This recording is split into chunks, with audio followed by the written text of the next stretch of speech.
Well, I've been here since 1986, and I came at that time as Director of Student Programs and Services for the Berks campus. And part of the reason that I came was I was drawn to the future of the campus. At that point, there were a number of projects and programs that were being discussed. The move from a commuter to a residential campus, expansion of programs, expansion of the campus, actually.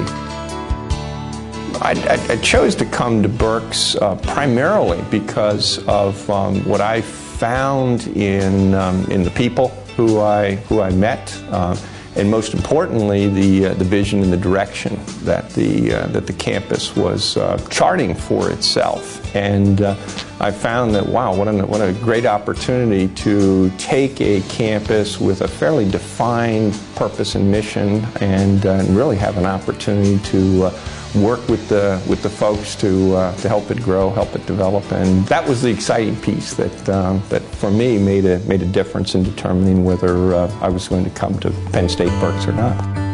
I was struck when I first came to, in fact, in the interview, I thought, my goodness, everyone I seem to be meeting has been here for a while. What's wrong with these people?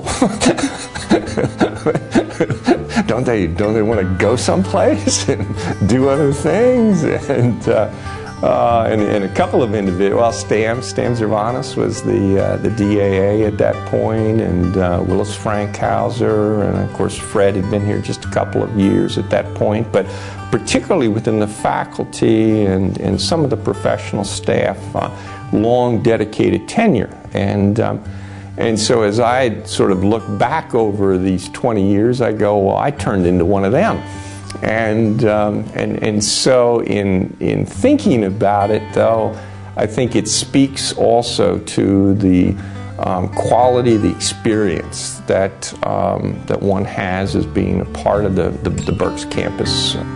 So over the course of these last 20 years, we've seen the enrollment grow from, again, a little over 1,200 to just about 2,700 students today.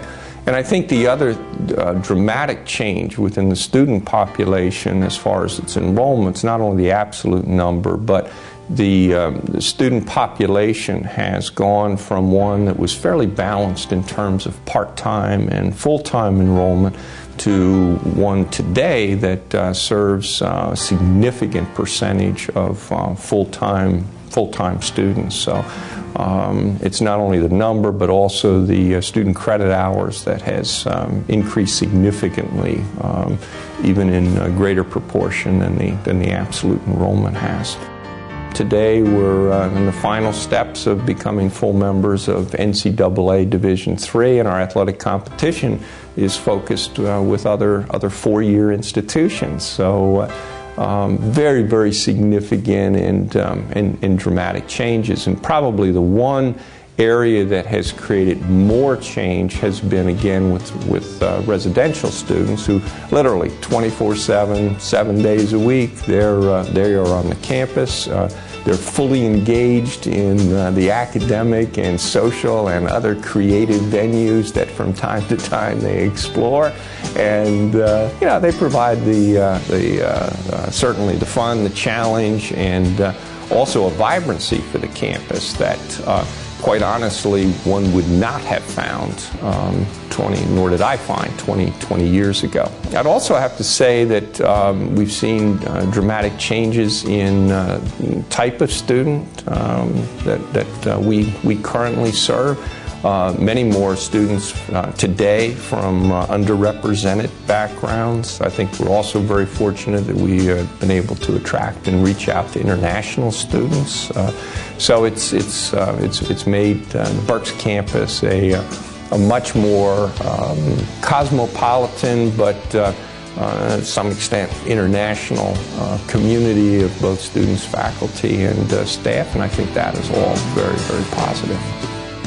One memory that stands out is that I still very much hear individuals, and at that point the the CEO, Fred Gage, who was sharing a vision about the campus and where it was going to be heading, and hearing the vision and saying, yes, that's a possibility, but it's been a very consistent process of moving towards that and achieving it 20 years later. And you look around and you see the addition of the buildings, you see the programs, you see all the growth and development that's taken place, and recognizing that this is only one phase. This is a current snapshot that I think there is great potential for this campus in many more ways, and with the support and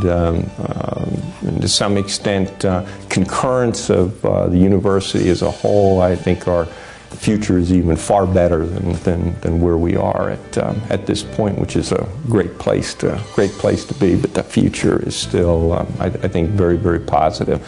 So yeah, I think once you sort of get bitten by it, and obviously lots of individuals have been bitten by it in terms of those community leaders, donors, faculty and staff who all have bought into, share, and help support a vision that's created a great first 50 years of history for this institution, but more importantly, the next 50 to 100 are even going to be better as a result. So that's my concluding thought.